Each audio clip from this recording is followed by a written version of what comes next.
चलिए करें शुरू करें। मीडिया के सभी साथियों का आज की इस प्रेस कॉन्फ्रेंस में बहुत बहुत स्वागत है। माननीय सौरभ भारद्वाज जी भी हमारे साथ इस प्रेस कॉन्फ्रेंस में मौजूद हैं और जैसा आप लोगों ने हमेशा से देखा है और जाना है, मोदी सरकार और भारतीय जनता पार्टी की, चाहे वो किसी स्टेट की सरकार हो या केंद्र की सरकार हो, हमेशा दलित, पिछड़े और आदिवासी वर्ग के खिलाफ काम करती है। हमेशा उनके अधिकारों का हनन करती है और उनको कुचलने का प्रयास करती है। एक ताज़ा उदाहरण आज जो हम आपके सामने रख रहे हैं, ये आदिवासी हितों के लिए जो खर्च होना था पैसा, उसका किस तरीके से बेजा इस्तेमाल किया गया, किस तरीके से उसको वीआईपी मूवमेंट पर खर्च किया गया।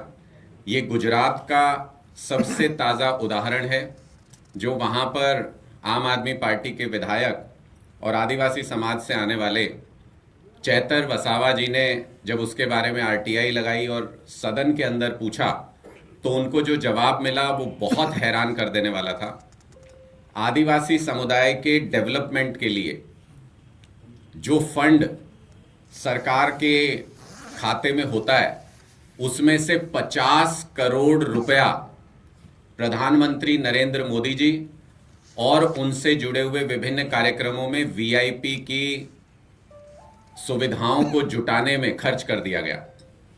प्रधानमंत्री नरेंद्र मोदी जी कई सारे कार्यक्रमों में उन्होंने वहां पर हिस्सा लिया, जिसमें जनजातीय गौरव दिवस और कई और कार्यक्रम शामिल थे। इन कार्यक्रमों में उनकी रैलियों को आयोजित करने के लिए मैं सिर्फ कुछ अमाउंट आपके सामने पढ़ रहा हूं, जिससे आपको अंदाजा होगा कि किस तरीके का खर्च इनमें किया गया। देडियापाड़ा में मोदी जी का कार्यक्रम जो आयोजित किया गया, उसमें 7 करोड़ रुपए का पंडाल लगाया गया, 7 करोड़ रुपए का खर्च। और ये सारी डिटेल्स डिपार्टमेंट वाइज कहाँ किस डिपार्टमेंट ने कितना खर्च किया, वो सारी लिस्ट हमारे पास मौजूद है। 3 करोड़ रुपए का उस पंडाल में गुंबद बनाया गया, डोम बनाया गया। 5 करोड़ रुपए स्टेज बनाने के लिए कार्यक्रम में खर्च किए गए। 2 करोड़ रुपए के चाय और समोसे वीआईपी लोग इन कार्यक्रमों में खा गए। 7 करोड़ रुपए लोगों को जुटाने के लिए, बसेस अरेंज करने के लिए इस कार्यक्रम में खर्च किए गए। 2 करोड़ रुपए टॉयलेट और साफ सफाई के लिए खर्च कर दिए गए इस कार्यक्रम में। ये सब हम इसलिए आपके सामने रख रहे हैं क्योंकि ये सारा फंड जो खर्च किया गया, इसका ज्यादातर हिस्सा आदिवासी कल्याण के लिए जो फंड होते हैं उसमें से इस्तेमाल किया गया। करोड़ों करोड़ रुपया जो आदिवासी समाज के कल्याण के लिए लगना चाहिए था, उनके लोगों की सुविधाओं के लिए मिलना चाहिए था, वो सिर्फ और सिर्फ दिखावे के लिए प्रधानमंत्री जी, गुजरात के मंत्री और वीआईपी लोगों के ऊपर खर्च कर दिया गया। जब हमने कंपैरिजन करके देखा तो हमें पता चला कि जो एसटी समाज के जो ट्राइबल हॉस्टल्स हैं, उनमें बच्चों को सरकार की तरफ से सिर्फ 2100 रुपए महीने भर के खर्च के लिए दिया जाता है, ताकि वो पढ़ सके, ताकि वो आगे बढ़ सके। ये सरकारी योजना है, उसमें सिर्फ 2100 रुपए पर मंथ दिया जाता है। और यहां के अगर आप एक्सपेंसेस देखेंगे तो 1-2 कार्यक्रमों के ऊपर ही 50 करोड़ रुपया उसी आदिवासी कल्याण फंड में से खर्च कर दिया गया।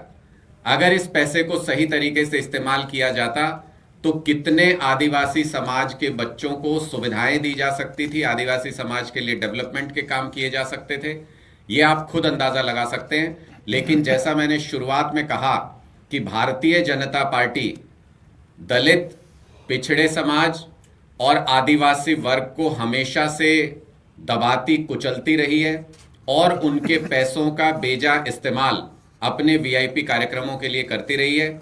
हमारी ये स्पष्ट तौर पर मांग है, जो आज गुजरात के अंदर भी प्रेस कॉन्फ्रेंस करके आम आदमी पार्टी की गुजरात यूनिट ने इसको बहुत डिटेल में इसको सामने रखा है। हमारी ये स्पष्ट तौर पर ये मांग है कि आदिवासी कल्याण फंड में से जितना भी पैसा खर्च किया गया उसकी एक इंडिपेंडेंट तरीके से प्रॉपर जांच करके जो भी लोग इसके लिए दोषी हैं उन लोगों पर सख्त कार्रवाई होनी चाहिए और आदिवासी कल्याण फंड का पैसा सारा का सारा इन नेताओं और इन अफसरों से वसूला जाना चाहिए।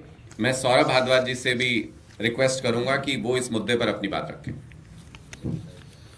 नमस्कार दोस्तों, मैं तो बार बार ये फिगर्स में गिन रहा हूँ 1, 10, 100, 1000, 10,000, लाख, 10 लाख करोड़। मतलब मैं हैरान हूँ। मोबाइल टॉयलेट और क्लीनिंग सेवाओं का खर्च 2,40,86,160 रुपए। 2,40,00,000 रुपए के अंदर आप मोबाइल टॉयलेट लगवा रहे हो। आप कहते थे केजरीवाल जी के बंगले में सोने का कमोड है, ये तो भाई प्लेटिनम का कमोड लग रहा है मुझे। प्लेटिनम भी इससे कम रेट में आ जाएगा। और मैं लगातार देख रहा हूँ करोड़ों रुपए के खर्चे जो हैं गुजरात के अंदर प्रधानमंत्री के कार्यक्रम के लिए खर्च हो रहे हैं, करोड़ों रुपए। उस गुजरात में जहाँ पे प्रधानमंत्री चुनाव से पहले एक स्कूल चाहते थे जिसके अंदर वो अपनी शूटिंग कर सकें, और वो स्कूल नहीं मिला तो नकली स्कूल बना के उन्होंने एक कंप्यूटर लैब बना के उसमें शूटिंग करी। उस गुजरात में जहाँ ये हालत है शिक्षा की, आदिवासियों की, वहाँ पे करोड़ों रुपए का खर्च प्रधानमंत्री के एक कार्यालय में पड़ता है। मैं चाहूँगा वो लोग जिन्होंने अरविंद केजरीवाल जी के समय में बने मुख्यमंत्री आवास, जो अभी वही है, केजरीवाल जी लेके नहीं गए, वही है अभी, उस मुख्यमंत्री आवास के विषय में कम से कम 1.5 साल तक टेलीविजन पर बहस चलती रही, स्टोरीज चलती रही, गेस्ट बुलाए गए। मुझे लगता है कि इस पे थोड़ी चर्चा तो होनी चाहिए। 50 करोड़ रुपए कार्यक्रम के लिए तो बहुत बड़ी लूट है। कल मैंने देखा आरटीआई के अंदर पूछा गया, बीबीसी द्वारा आरटीआई लगाई जा रही है कि भाई ये जो प्रधानमंत्री आवास बन रहा है सेंट्रल विस्टा में, इसमें कितना पैसा खर्च हो रहा है। सरकार की हिम्मत नहीं है कि वो बता दे कि प्रधानमंत्री आवास में कितना पैसा खर्च हो रहा है। कह रहे नहीं, ये तो नेशनल सिक्योरिटी का मामला है। जैसे अगर किसी को पता चल जाएगा यहाँ पे कितने लाख या कितने करोड़ के मार्बल लगे हैं तो इससे पता नहीं क्या हो जाएगा। मुख्यमंत्री आवास के अंदर क्या लगा क्या नहीं लगा, पूरी पीडब्ल्यूडी की फाइलें निकाल के टीवी पर दिन रात चलाई गई। उसमें कोई सेफ्टी सिक्योरिटी का कोई मामला नहीं था। एलजी ने खुद अंदर पूरी की पूरी वीडियोग्राफी कराई, मीडिया को दी गई, दिन रात चलाई गई, ट्विटर पे, फेसबुक पे, व्हाट्सएप पे। उसमें कोई किसी की सेफ्टी सिक्योरिटी की दिक्कत नहीं थी। प्रधानमंत्री आवास जो यहीं दिल्ली में बन रहा है, जहां पे हमें जाने से रोका गया, उसमें कितना खर्चा हो रहा है ये प्रधानमंत्री कार्यालय बता नहीं रहा। ये बहुत बड़ी बात है देश के लिए। पता नहीं ऐसे कैसे, मतलब एक ही देश में, एक ही राज्य में हो सकता है कि उसी दिल्ली के अंदर एक मुख्यमंत्री के आवास पे कहा गया 40-42 करोड़ रुपए खर्च हुए, तो उसके लिए इतना बड़ा मुद्दा बनाया गया कि वो 1.5 साल तक मीडिया में चला। उसी दिल्ली में प्रधानमंत्री आवास उसी समय में बन रहा है और उसके बारे में मीडिया को ये कानो कान खबर नहीं दी जा रही कि कितना पैसा खर्च हुआ है। कितने शर्म की बात है। हम 10-11 साल में कहां से कहां आ गए। बस मैं ये कहना चाहता था। बहुत बहुत धन्यवाद, आप सब लोग आए। सौरभ जी का प्रदूषण के ऊपर सवाल है। जो सरकार ने मैंडेटरी कर चुकी है कि यूसी नहीं है तो आपको फ्यूल नहीं मिलेगा। उसके कैमरा जो लगे थे ऑटोमेटिक नंबर प्लेट रिकॉग्निशन, वो काम नहीं करते। तो जब सवाल किया गया तो सिरसा जी बोले, पर्यावरण मंत्री, कि ये पिछली सरकारों का घोटाला है जिसकी वजह से कैमरा काम नहीं करता। ऐसा है, मोहल्ला क्लिनिक तो बंद कर दिए, वरना सिरसा जी का इलाज वहाँ कराते हम।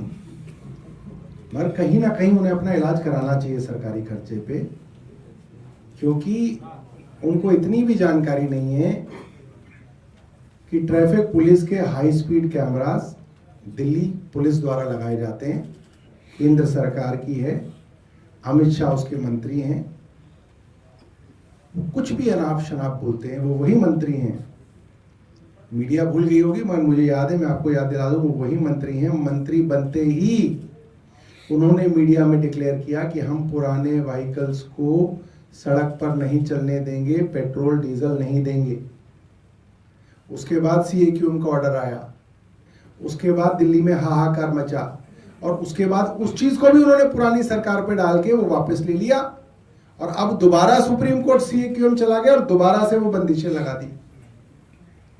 ये वही सिरसा जी हैं जो बस प्लेन में चढ़े ही नहीं, बाकी उन्होंने उस जो क्लाउड सीडिंग वाला जो प्लेन था उसका बाकी सारा पोस्टमार्टम करके बता दिया मीडिया को, यहां से उड़ेगा, वहां चलेगा, वहां बारिश होगी, इसके अंदर ऐसा होता है, वो वहां से जाएगा, यहां से जाएगा। तो बारिश नहीं हुई दोस्तों, पूरा सीजन निकल के खत्म हो गया, बारिश नहीं हुई। सिरसा जी बताने के लिए तैयार नहीं है कि क्या हुआ भाई उस बारिश का, और जो करोड़ों रुपए आपने फूंक दिया उसका क्या हुआ। उल जुलूल बातें पूरे दिन करते हैं। उनसे कहिए कि थोड़ा सा अपना जो है स्वास्थ्य के ऊपर अपना ध्यान दें। अनुराग जी, एक सवाल अरावली को लेकर इन दिनों चर्चा भी है, केंद्रीय पर्यावरण मंत्री कह रहे हैं उस पर भ्रम फैलाया जा रहा है।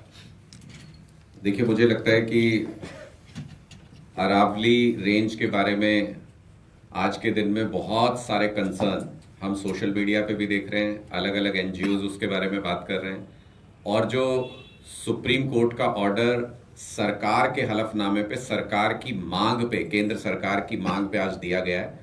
मैं आपको बताऊं कि 2010 में भी इसी तरह की कोशिश उस वक्त की सरकार के समय में की गई थी, और सुप्रीम कोर्ट ने उस वक्त इस प्रपोजल को रिजेक्ट कर दिया था।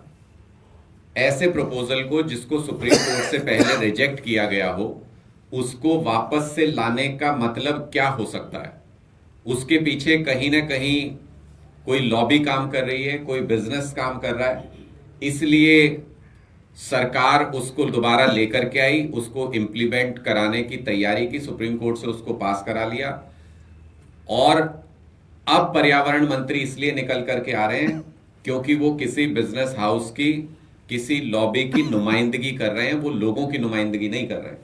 जब उनको ये पता लगा कि लोग जागरूक हो गए, इस बारे में बहुत चर्चा हो रही है, इसमें स्टेप बैक ना करना पड़ जाए, तो जिस लॉबी ने ये काम करवाया था, अब वो पर्यावरण मंत्री जी को ये कह रहे हैं कि जाओ सामने जाके लड़ो, इसको डिफेंड करो किसी भी तरह से। अरावली रेंज को खत्म करने की एक बहुत बड़ी साजिश, जिसके ऊपर अभी लोगों के बीच में चर्चा चल रही है, वो साजिश केंद्र सरकार के इशारे पर, किसी बिजनेसमैन, उनके मित्र के कहने पर की गई है। और अब ये सारे लोगों को धीरे धीरे समझ में आ रहा है कि अगर अरावली रेंज को इस तरीके से खत्म कर दिया जाएगा, 100 मीटर के नीचे की सारी पहाड़ियों को खत्म करने की खुली छूट मिल जाएगी, तो दिल्ली के ऊपर आज के दिन में जो प्रदूषण का संकट मंडराया हुआ है, ये और ज्यादा गंभीर हो जाएगा। इसके जो पर्यावरण के जो परिणाम हैं, बहुत सारे बदलाव हैं, वो बहुत खतरनाक रूप से होंगे। इसलिए अब लोगों के बीच में इस पे चर्चा चल गई, और पर्यावरण मंत्री जी सिर्फ और सिर्फ अपने बिजनेसमैन मित्र को बचाने के लिए ही बयानबाजी कर रहे हैं। Thank you.